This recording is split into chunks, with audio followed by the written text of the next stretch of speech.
میں ارباب مدرسہ سے بھی کہتا ہوں کہ دیکھو فرقہ پرستوں نے نفرت کی دیواریں کھڑی کی ہیں۔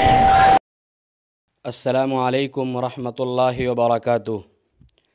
حضرات سامعین، اس حقیقت سے انکار نہیں کیا جا سکتا ہے کہ مدارس اسلامیہ نے ہندوستانی مسلمانوں کے وجود و بقا اور اس کے تحفظ کے سلسلے میں بڑا اہم اور نمایاں کردار ادا کیا ہے۔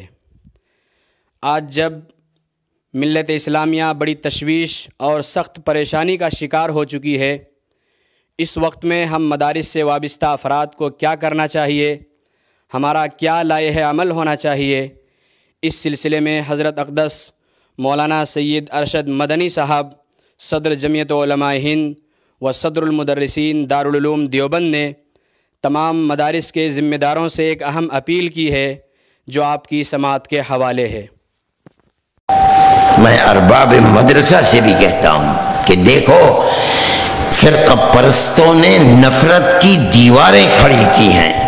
اسلام کو بتایا کہ اسلام دہشت گردی کا مذہب ہے، مدرسوں میں پڑھایا جاتا ہے اسلام، تو کہا یہ دہشت گردی کا اڈا ہے۔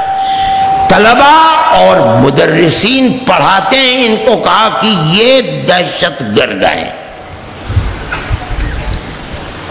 مدرسے والے بڑے مگر ہیں کہ چندہ لاتے ہیں اور لا کر کے خرچ کرتے ہیں، صحیح ہے، بہت بڑا کام کر رہے ہو، قرآن و حدیث پڑھا رہے ہو، لیکن نادان نہ بنو۔ ملک کو جدھر لے جایا جا رہا ہے، اگر خدا نہ خواستہ بیل چڑھ گئی اور مقصد میں کامیاب ہو گئے، مدرسوں میں تالے لگ جائیں گے، بلڈوزر چلا دیا جائے گا۔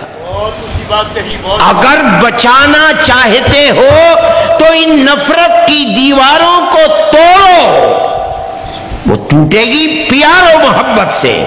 سال میں 2 3 4 پروگرام ایسے کیا کرو کہ انسانیت دوست اکثریت ہندوؤں کو لاؤ، دکھلاؤ، بیٹھا لو، کیا پڑھاتے ہو، کس طرح رکھتے ہو، کیا سمجھاتے ہو، کیا ذہن دیتے ہو، دنیا کے سامنے پیش کرو، تب یہ نفرت کی دیواریں ٹوٹیں گی، ورنہ نہیں۔